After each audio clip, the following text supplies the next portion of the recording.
Ibisanzwe rero muri kumwe na Sam Motivator. Uyu ni umwanya tuje kugira ngo tubagezeho inama 7 zagufasha mu gihe ugiye kujya mu rukundo. Icyakora niba ari ubwa mbere duhuriye kuri uyu muyoboro wa YouTube channel Sam Motivator, mwakora subscribe kugira ngo ibiganiro byacu ndetse n'ibindi byose bijye bibageraho mu buryo bwihuse kandi buboroheye. N'abatindiye rero, niba ugiye kujya mu rukundo, menya inama z'ibanze zizabigufashamo kugira ngo uzabashe kurwitwaramo neza.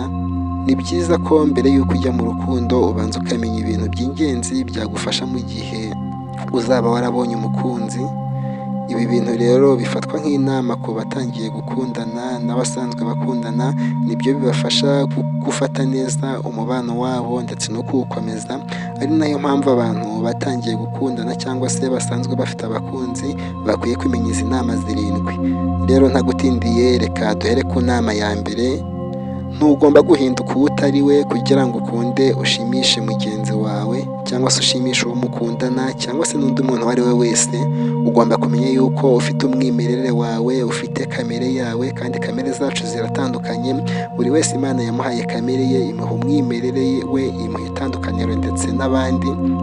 Niyo mpamvu rero iki kintu abenshi bajya bakibeshyaho iyo bagiye mu rukundo, ugasanga umuntu ashatse kwisanisha n'uko mugenzi we bakundana ameze. Ugasanga umuntu atangiye gukunda ibintu nk'ibyo mugenzi we bakundana akunda, kandi mu by'ukuri ntago Imana yabaremye kimwe, ntago muteye kimwe, ntago mukunda ibintu bimwe. Ntago bivuze yuko niba mudakunda ibintu bimwe azakwangira icyo ngicyo, ahubwo hari n'igihe aba yaragukunze bitewe n'uko hari ibintu ukunda, hari uburyo witwara, akaba ari byo yagukundiye.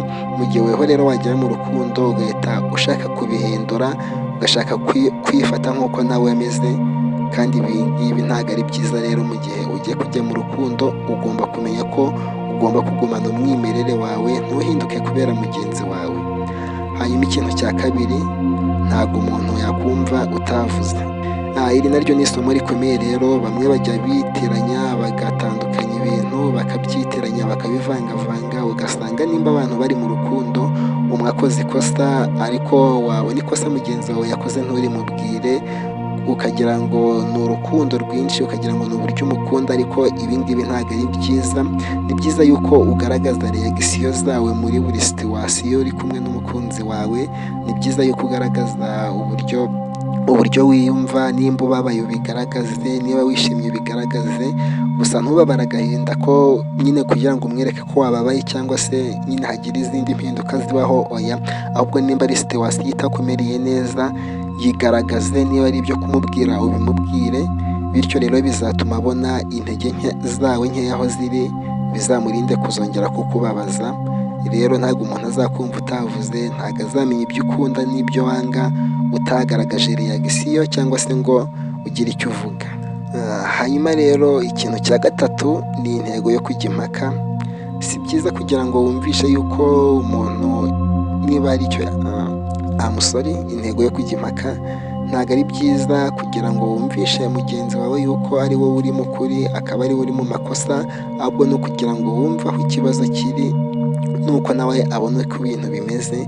Ikibazo bamwe na bamwe iyo bageze mu rukundo babigira intambara, cyangwa se ugasanga basa nk'aho babigize amarushanwa. Ugasanga iyo hari icyo mutumvikanyeho cyangwa se ikibazo cyavutse, aho kugira ngo wumve uko mugenzi wawe abibona cyangwa se wumve uko abyumva, wowe ahubwo ukaba uri gushaka ibimenyetso, ushakisha uburyo wamwemeza yuko ari we uri mu makosa, ushaka ibimenyetso byamubwira yuko ari we uri mu kuri, aho kugira ngo ushyire agapira hasi mwese mugakinire hamwe, murebere hamwe umwanzuro. Ahubwo ugasanga umwe niwe ari bizi, ari gushaka ibimenyetso bitsinda mugenzi we, arashaka kumwemeza. Ibi ngibi rero ntabwo ari byiza. Ikintu cya kane rero mu bintu bikwereka ko ufite urukundo ruzima, ntukemere gukundana n'umuntu kuko wabuze uko ugira cyangwa se kuko utinya kuba wenyine. Hari bamwe babibona nk'aho ariko bigomba kugenda, cyangwa se bakabona ko ubwo inshuti zabo zose zifite abakunzi, hakaba bumva yuko ari bo basigaye, bakaba bifuza ko bashaka nabo umuntu baba bari kumwe, kubera ko inshuti zabo zifite abakunzi, kubera ko sosiyete urimo cyangwa se ubayemo, ukareba sosiyete urimo uburyo imeze, nawe ugashaka kwisanisha nayo. Ibi rero ntabwo ari byiza. Ntukemere gukundana kubera ko bagenzi bawe bose bakundanye, kubera kubera ko inshuti zawe zose ziri mu rukundo.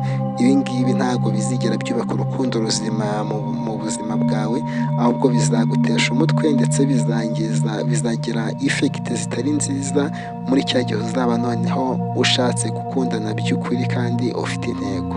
Rero ntuzashingire kuri sosiyete cyangwa se ku nshuti zawe, ahubwo uzashingire ku cyo ubuzima bwawe bukuganishaho, cyangwa se niba uri umukristo uzashingire ku cyo ijambo ry'Imana rikubwira, utegereze igihe cyawe nyacyo ko kigera, nawe Imana ikaguha uwo yakuremeye.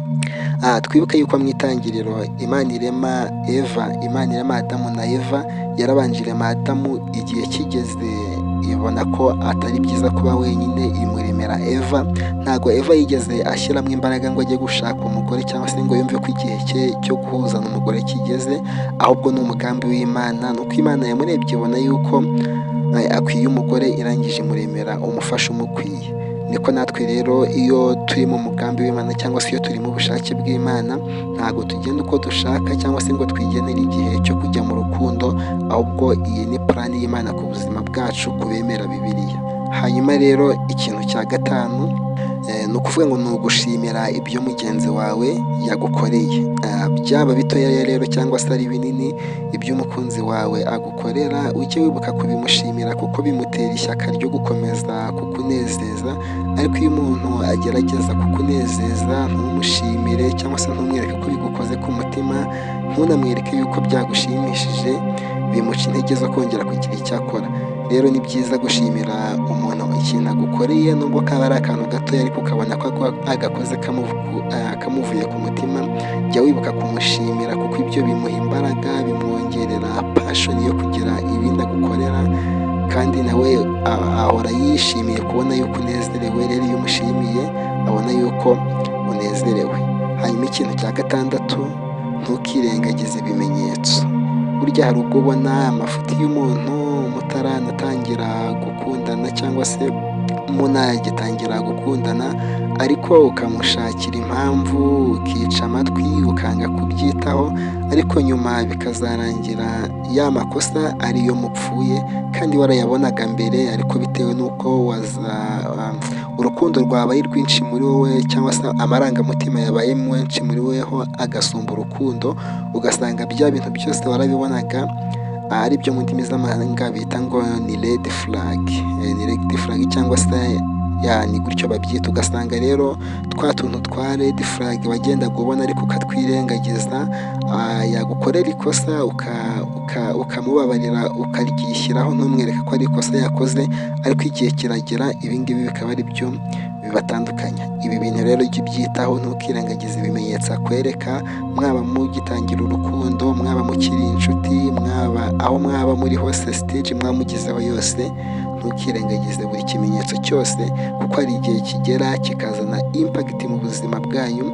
Hakaba n'ubwo muri cya gihe muzaba mwamaze kurushinga, mwageze mu rugo, twa tumenyetso wagendaga ubona ntutwiteho, noneho tuzakura, kandi aha ngaha uzaba nta yandi mahitamo ufite, kubera ko urukundo ntabwo ari ikintu utesitinga ngo wumve yuko kimeze neza ngo uzabone kurwinjiramo, ahubwo iyo wafashe icyemezo cyo kurushinga mwageze mu rugo, biba byarangiye, aba ari iteka ryose. Rero mu gihe twa tumenyetso wabonaga ukatwirengagiza, tuzakura mwamaze kubana kandi nta kintu uzaduhinduraho. Rero mu gihe uri mu rukundo n'umuntu, ntuzirengagize ibimenyetso, ntuzirengagize utuntu agenda akwereka. Hanyuma rero icya karindwi ni ibibazo. Ni ibibazo ngiye kukubaza, nimba uri umusore cyangwa se uri umukobwa, ibi bibazo ubyisubize cyangwa se ubisubize muri comment. Usubiza muri comment. Ikibazo cya mbere kirabaza giti: ese iyo uza kuba umukobwa cyangwa se umugore cyangwa umuhungu cyangwa se umugabo, wari kwemera gukundana n'umuntu umeze nkawe? Igisubizo ni yego cyangwa oya.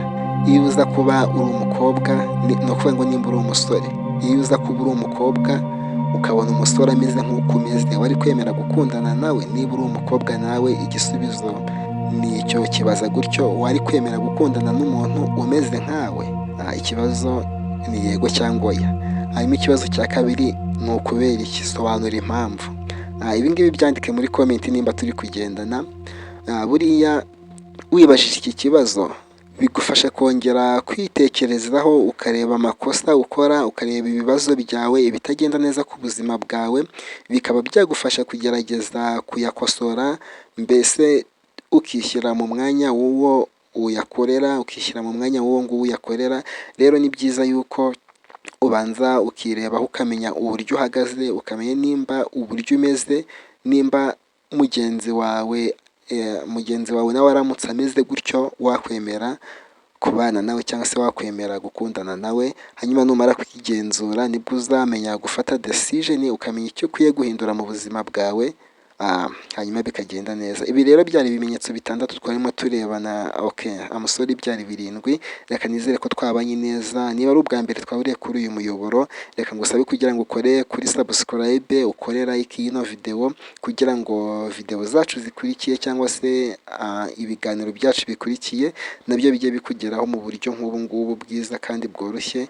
Mukomeze kugira ibihe byiza. Mwari kumwe nanjye Sam Motivator. Ciao ciao.